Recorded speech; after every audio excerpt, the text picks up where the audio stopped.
ஆஞ்சநேயரின் பக்தர்களை சனி பகவான் பிடிக்க மாட்டார். எப்படி என்றால், குழந்தை பருவ ஆஞ்சநேயரின் பசிக்கு அஞ்சனை உணவு கொண்டு வர சென்றபின் பசியை தாங்காத ஆஞ்சநேயர் பகலவனை பழம் என நினைத்து பறிக்கச் சென்றாராம்.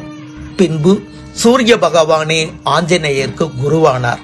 ஆஞ்சநேயரின் குருவான சூரிய பகவானிடம் ஆஞ்சநேயர் குரு காணிக்கையாக என்ன வேண்டும் என்று கேட்க, அவர் எதுவும் தர வேண்டாம் என்று மறுத்தும் ஆஞ்சநேயர் மீண்டும் கேட்க, தட்சணை வேண்டாம், அதற்கு பதிலாக தனது மகன் சனீஸ்வரனின் அகந்தையை அழிக்க வேண்டும் என்றார்.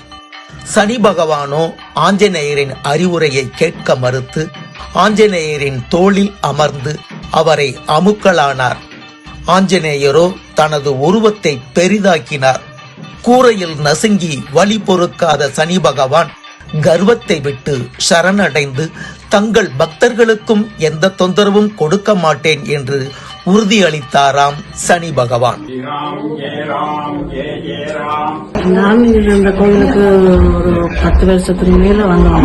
சரியான நம்பிக்கை எனக்கு என்னன்னு சொன்னா, முதல் முறையே இவரை பார்க்கல இந்த கஷ்டம் எல்லாம் இதில் கண்டுபிடிச்சு, எங்க குடும்ப கஷ்டங்கள் எல்லாம் கண்டுபிடிச்சு எல்லாம் படிதான் எனக்கு செய்து விட்டது. எங்களுக்கு அங்க கடவுளை இருக்கிற எங்க சரியான ஆதரவு. ஆனா எங்களுக்கு இதில் விட்டுட்டு வந்துட்டாருன்றது உண்மையில சரியான கவலை எனக்கு கிடைக்க.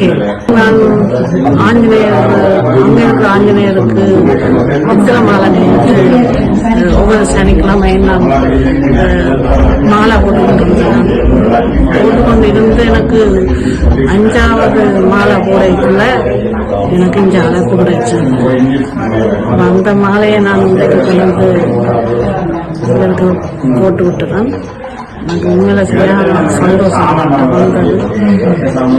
பார்த்தாலே உண்மையான கஷ்டம் தீரும். ஆலய நிர்வாகத்திடம் தொடர்பு கொள்ள 0163988522 மற்றும் 0793119461